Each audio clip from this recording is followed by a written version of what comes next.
Artinya zaman kita hidup pun sebenarnya kita tidak bisa ngelola kehidupan itu, tidak bisa. Nah kalau sama nggak bisa, nanti setelah mati juga tidak bisa. Ya sudah, ketika kita hidup yang ngelola juga Allah, ketika mati juga yang ngelola. Bedanya apa? Nah, ini di sini terus kita dilatih inna sholati wa nusuki wa mahyaya wa mamati lillahi rabbil alamin. Tapi kenapa kita ragu terhadap kehidupan setelah kematian? Karena ketika kita hidup seakan-akan kita tahu cara hidup. Makanya Allah itu tersinggung betul ketika ada orang merasa bisa ngelola cara hidupnya.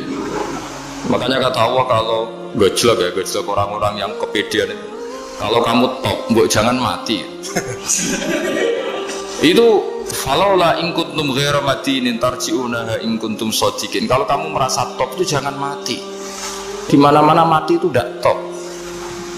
Falaula idza balaghatil hulqum wa antum khina idin tanzur. Mbok ketika nyawa kamu sudah sampai kerongkongan, kamu tarik lagi supaya kamu tidak mati. Mati itu tidak top. Katanya kamu top kok mati. Jangan mati. Kalau top itu jangan mati, jangan miskin, jangan tua, jangan jadi jelek. Pokoknya top terus gitu. Itu digocol sama Allah. Tapi orang itu lupa bahwa nah ketika sehat begini kita seakan-akan ngelola kehidupan. Nah gara-gara merasa ngelola seakan-akan kalau mati lalu saya gimana ya kalau mati. Nah cara berpikir masyarakat gini, kalau kampung ini mau dibalik sama Allah, mau ada adab, logikanya yang tahu akan ada adab itu pasti sudah pergi. Padahal Nabi Yunus pergi ini bukan karena takut adab, mangkel. Nabi Yunus itu minggat tadi abaqo itu. Abaqo kalau dalam bahasa Arab pergi gak pamit ya. Kalau orang Jawa bilang minggat. Kalau itu sebenarnya saking mangkelnya, saking emosinya, beliau akhirnya meninggalkan kaumnya tanpa pamit. Tapi kaumnya itu menjadi tahu bahwa ini serius Yunus. Buktinya dia agak berani di kampung, berarti mau ada adab betul itu. Dan efek positif dari teori itu, teori kultur tadi, akhirnya mereka tobat. Saat itu juga mereka wiridan di lapangan, terus semua kesalahannya diselesaikan. Sampai ada rumah yang sudah dibangun permanen karena di tanah tetangga dirobohkan saat itu juga. Bahkan ada batu yang dulu nyuri, satu dua batu yang dulu hasil nyuri, saat itu juga dirobohkan, dikembalikan sama hari itu semua kedoliman diselesaikan. Ini penting saya utarakan, jadi tobat itu tidak hanya istighfar. Kalau istighfar ribet, tobatnya orang punya utang terus istighfar gitu kan ribet. Kan ribet itu. Ada punya utang terus minta maaf itu kan ribet itu. Harus diselesaikan itu. Tobat diterima sama Allah. Batas akhir finish dari harusnya ada adab, misalnya Senin, Selasa, Rabu, harusnya Rabu itu sudah kena adab. Ternyata Rabu itu tidak kena adab. Nabi Yunus sebetulnya juga penasaran, kampungnya itu kena adab enggak? Dilihat dari jauh ternyata enggak. Tambah kecewa dia. Gitu. Wah ini saya kalau pulang pasti dibunuh karena saya jaga pembohong. Di masyarakat situ ada aturan siapa yang bohong dibunuh. Padahal Nabi Yunus ngumumkan nanti Rebu ada adab. Kira-kira gitu. Ternyata Rebu itu udah ada adab, makanya dia sudah di batas kampung kembali minggat lagi karena nanti pulang pasti dibunuh karena dia ada kebohong. Ya akhirnya masyhur itu, terus dia ikut nelayan sekenanya, yang penting lari dari kampung, ikut nelayan sekenanya. Zaman itu, ini saya ulang lagi, zaman itu nanti ini efeknya nanti ke tauhid. Zaman itu para nelayan tuh kayak sepakat kalau ada kapal atau perahu mau tenggelam itu pasti ada yang minggat. Hanya minggat itu pergi tidak terhormat. Terus fasahama fakana minal mudkhadin. Nah dulu tuh orang sudah punya peradaban. Ini cerita kultur, sudah punya peradaban. Punya peradaban.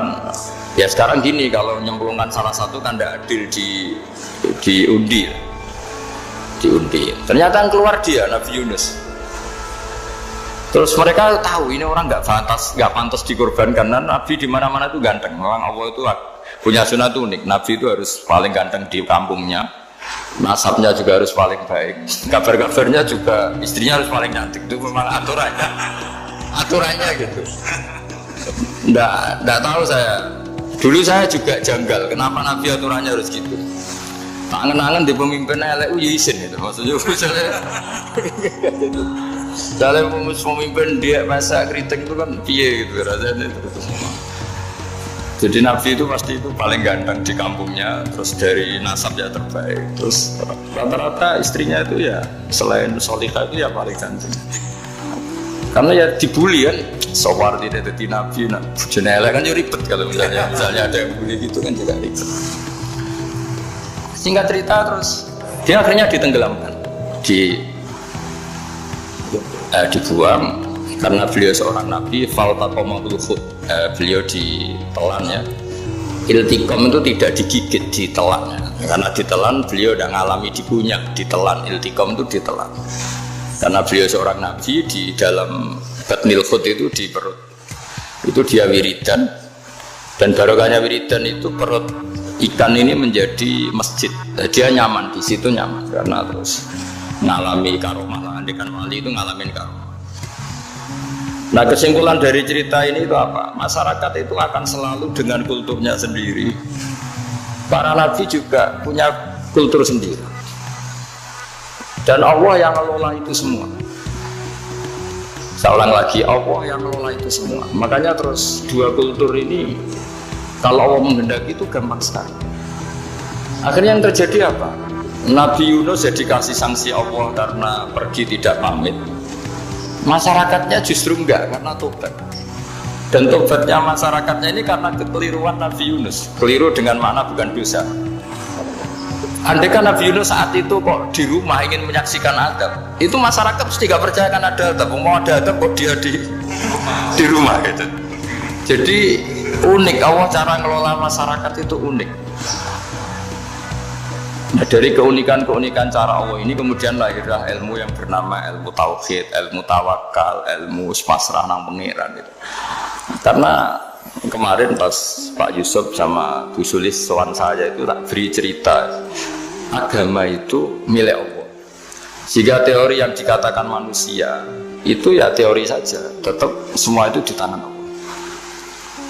Ya saya saat itu cerita, misalnya saya ditanya, ini besi, materi besi dengan kaca itu kuat mana? Mesti kita menjawab kuat besi. Tapi saya yang mengendalikan besi dan kaca. Ternyata saya punya merencanakan menghasilkan besi, menetapkan kaca ini tak simpan, akhirnya puluhan tahun. Yang ini saya rencanakan, saya hancurkan itu. Andai kan si yang menjawab tadi tahu rencana saya, mesti kuat bilang kuat kaca. Kan? Semuanya contoh paling gampang tadi. Dinosaurus itu hewan paling kuat, malah musnah. Pitik yang nggak kuat sampai sekarang. Karena Allah bikin dinosaurus itu punya rencana dihancurkan ya. Sementara ayam enggak, gue rame-rame itunya gitu. Sehingga ya sudah. Nah, agama itu seperti itu. Agama itu sesuai rencana Tuhan. Sehingga ini cerita Nabi.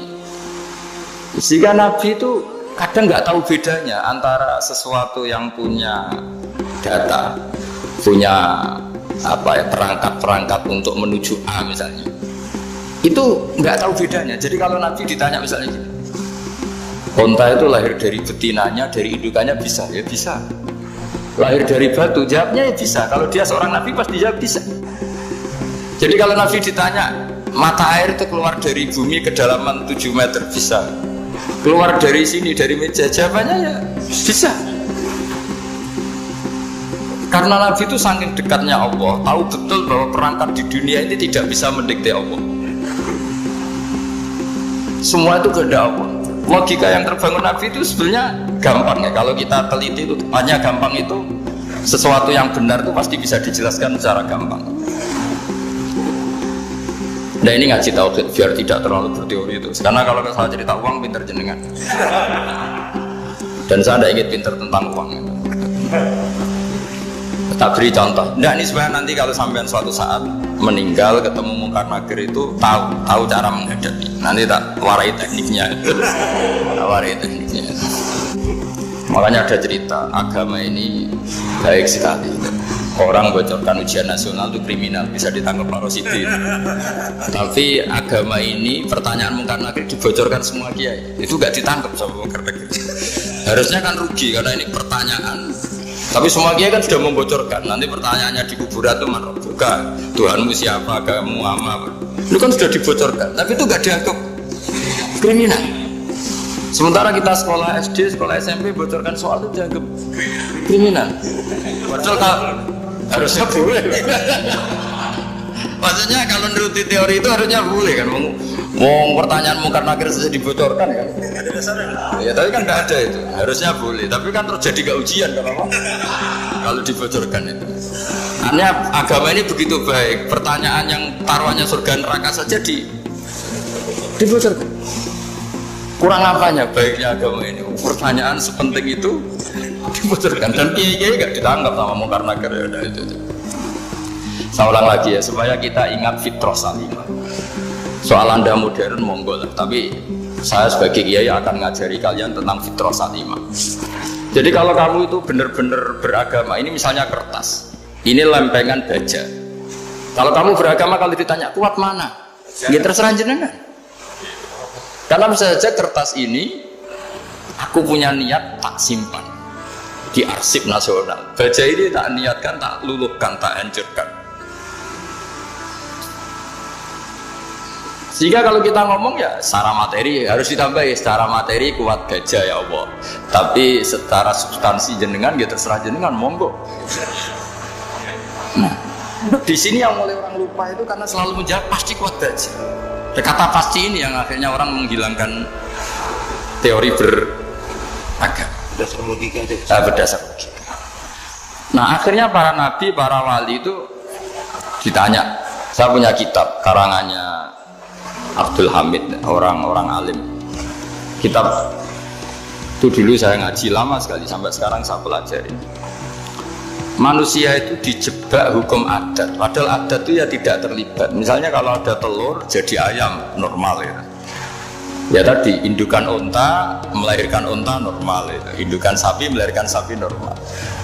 Tapi kalau para nabi itu bilang ya nggak normal. Nggak normal artinya tetap ada kekuatan Tuhan. Indukan unta tahu apa tentang unta? Dia punya kekuatan apa? Bisa melahirkan unta, bisa menciptakan unta di perutnya, bisa ada jantungnya, ada paru-parunya, ada ususnya. Dia bisa apa? Di situ ada tangan Tuhan. Karena para nabi cara berpikir gitu melihat tembok ya sama. Tembok sama indukan unta itu sama, sama-sama mungkin mengeluarkan unta. Sehingga ketika Nabi Soleh ditanya, bukti apa kekuasaan Tuhanmu? Apa bisa mengeluarkan unta dari batu besar ini? Jawabannya Nabi Soleh ya bisa, sebenarnya bisa. Dan mukjizatnya Nabi Soleh masyhur itu keluarlah unta dari batu. Karena secara teori ya tadi, coba unta indukan itu apa seorang profesor, apa seorang ilmuwan sehingga bisa menciptakan anaknya itu. Apa dia terlibat dalam menciptakan jantungnya, paru-parunya, ususnya? Kan enggak juga. Telur bisa apa coba? Gobloknya bukan main telur itu kan. Tapi bisa mengeluarkan ayam, dia bisa apa? Nah, para nabi, para wali itu tahu semuanya itu kekuasaannya Allah. Nah, kalau karena kekuasaan Allah bedanya apa dengan tembok? Makanya Nabi Muhammad ketika di padang pasir, semua sahabat bingung, nggak ada air, ya Nabi santai aja. Ini gimana Nabi nggak ada air, nanti orang mati kehausan. Nabi ya santai aja.